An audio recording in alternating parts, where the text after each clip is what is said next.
बच्चों, आज हम इतिहास के पाठ नाज़ीवाद का उदय के अंतर्गत हेलमुट की कहानी के बारे में आपको बताएंगे कि किस तरह से जर्मनी में नाज़ीवाद का उदय हुआ और उस उदय में हेलमुट नामक एक बच्चे की कहानी का क्या प्रभाव दिखाई देता है।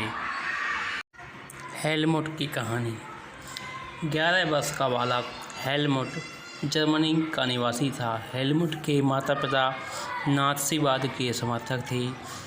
इसने एक दिन अपने माता पिता को आपस में यह चर्चा करते हुए सुना कि उन्हें मित्र राष्ट्रों द्वारा दी जाने वाली कार्यवाही से बचने के लिए आत्महत्या कर लेनी चाहिए। अगले दिन हेलमुट के पिता उसे घुमाने के लिए बगीचे में ले गए। वहाँ दोनों का समय अच्छा बीता। कुछ दिनों के बाद हेलमुट के पिता ने आत्महत्या कर ली। हेलमुट के नाज़ी समर्थक पिता ने मित्र राष्ट्रों के डर से आत्महत्या की थी। मित्र राष्ट्र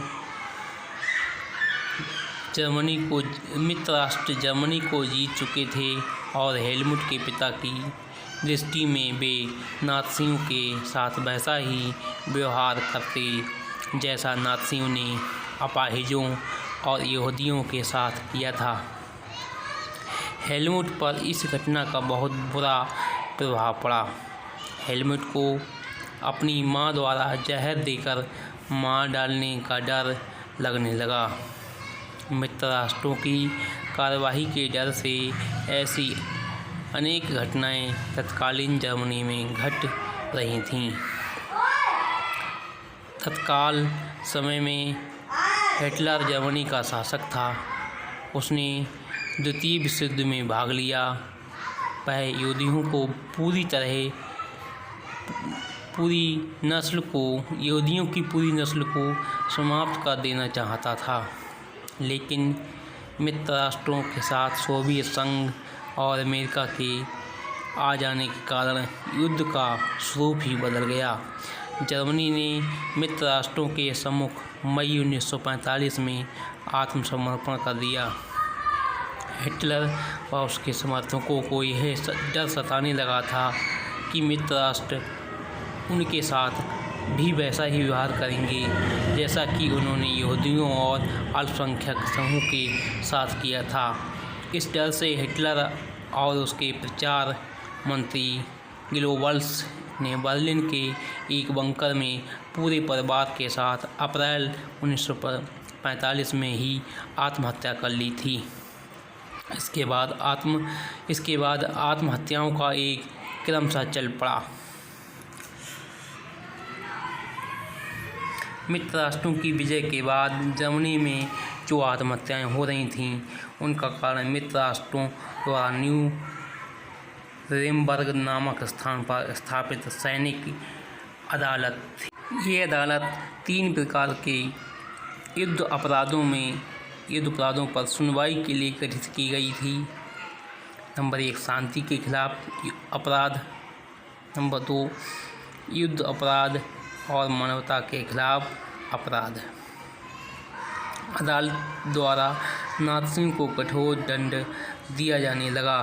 कठोर दंड के भय से नाज़ी समर्थक आत्महत्या करने लगे। नाज़ियों द्वारा किए जाने वाले अत्याचार के पीछे भी अनेक कारण थे। अत्याचार का प्रारंभ प्रथम विश्व युद्ध के बाद हुआ।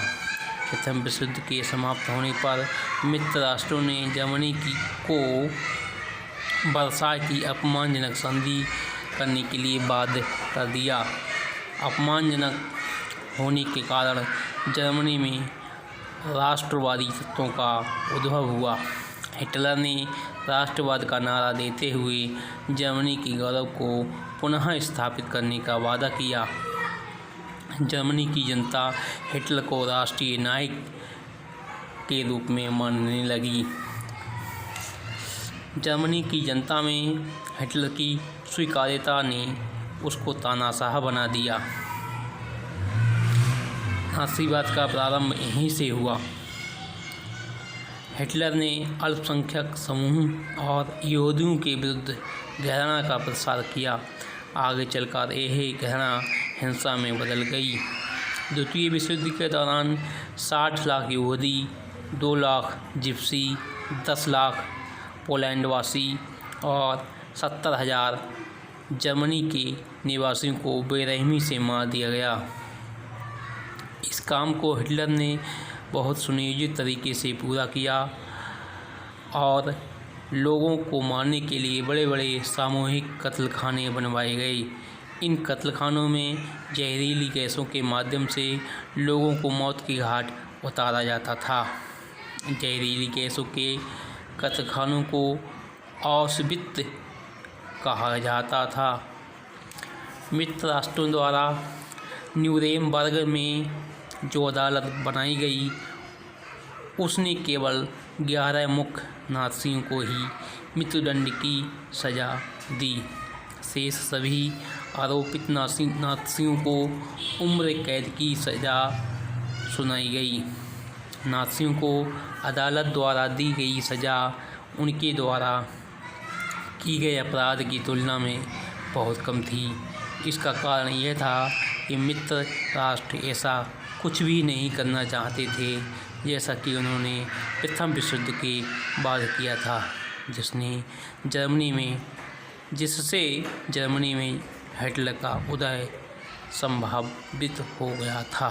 धन्यवाद। वीडियो को लाइक करें, सब्सक्राइब करें और कमेंट भी करें। धन्यवाद।